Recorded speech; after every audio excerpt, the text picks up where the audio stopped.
ancaman dan dampak yang ditimbulkan oleh paparan COVID-19 tidak harus menggugurkan aktivitas institusi dalam memberdayakan lingkungan menjadi ekosistem yang ramah.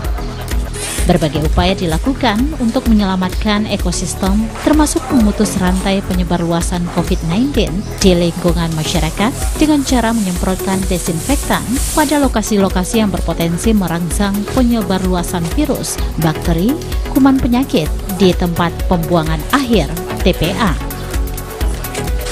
Ada di TPA karena di sini tempatnya secara ekosistem juga perlu dibantu karena ada perlu penguraian, penguapan sehingga dibawa sehingga makin padat kondisi mungkin cuma bakteri, mungkin virus. Dan yang kedua, kita melanjutkan program pemerintah melalui pencegahan penyemprotan disinfektan.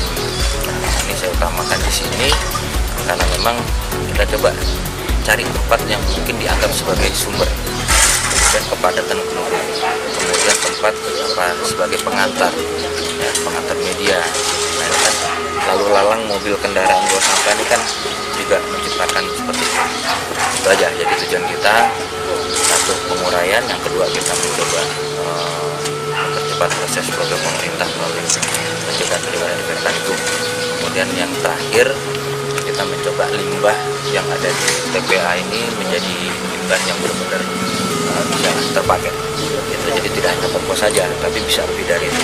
Nah, ini sedang kita mau coba di beberapa pola. Limbah itu bisa bermanfaat. Satu buat peternakan bisa, perikanan bisa, pertanian bisa, perkebunan bisa. Nah, ini yang kita yakini ke mereka bahwa limbah bisa bermanfaat karena disupport atau digabungkan dengan dekomposa atau penguraian. Nah, ini sedang kita coba. Bukan lagi tidak bahaya, bahkan lebih produktif, lebih bermanfaat. Komandan Gorem 032 Wirabraja, Brigjen TNI Kunto Ariwibowo memaparkan, tumpukan sampah di TPA dengan mudah dapat memicu penyebarluasan COVID-19, sehingga perlu upaya pencegahan dan perlindungan lingkungan, terutama kesehatan masyarakat yang berdomisili di sekitar TPA. Sebagai sampel, Kunto Ariwibowo mencontohkan kondisi TPA air dingin di Kelurahan Balai Gadang, Kota Padang, yang menurutnya perlu mendapat perhatian dari berbagai pihak. Penanganan COVID-19 tidak semata merujuk pada upaya penyelamatan pasien yang sudah terpapar, namun kebersihan lingkungan juga menjadi fokus perhatian. Kunto menjelaskan, penyemprotan desinfektan dan bios 44 di TPA adalah bagian dari upaya membangun kelangsungan ekosistem antara manusia dengan lingkungan. Dengan menggunakan dekomposer, limbah sampah dapat diolah kembali dengan produk akhir berupa pupuk dan pakan ternak yang kelanjutannya mendukung kegiatan pertanian serta membantu para petani dalam meningkatkan hasil pertanian. Hal itu sejalan dengan penyelenggaraan program pemerintah menciptakan ketahanan pangan nasional.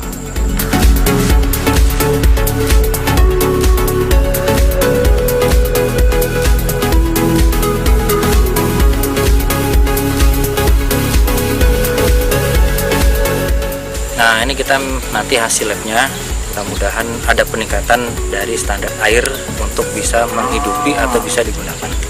Ini sedang nunggu hasilnya, makanya saya percepat lagi, saya tebar lagi untuk penguraiannya atau dekomposernya di dalam kolam. Kalau kemarin kan hanya sedikit perbandingannya, tapi kita bawa ini yang langsung biangnya langsung kita masukkan di kolam. Dinas Penduduk Pemko sangat berterima kasih atas inovasi yang diberikan oleh Pak Dandim, di mana selama ini sampah atau TPA ini dianggap tempat buangan terakhir. Kalau istilah orang umum kuburan ini tidak bisa lagi dimanfaatkan.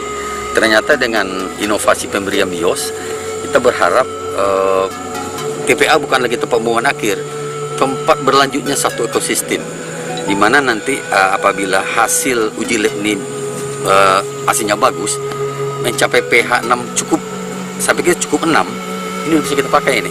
Kalau di bawah 4 saja, organisme tidak akan hidup, ikan pasti mati. Pernah coba masuk ini kan? Udah ada pernah, tahun 2017 pernah kita coba, mati semua. Jadi kalau mencapai 6,5 itu udah bagus, bisa nanti ikan bisa kita hidupkan di sini.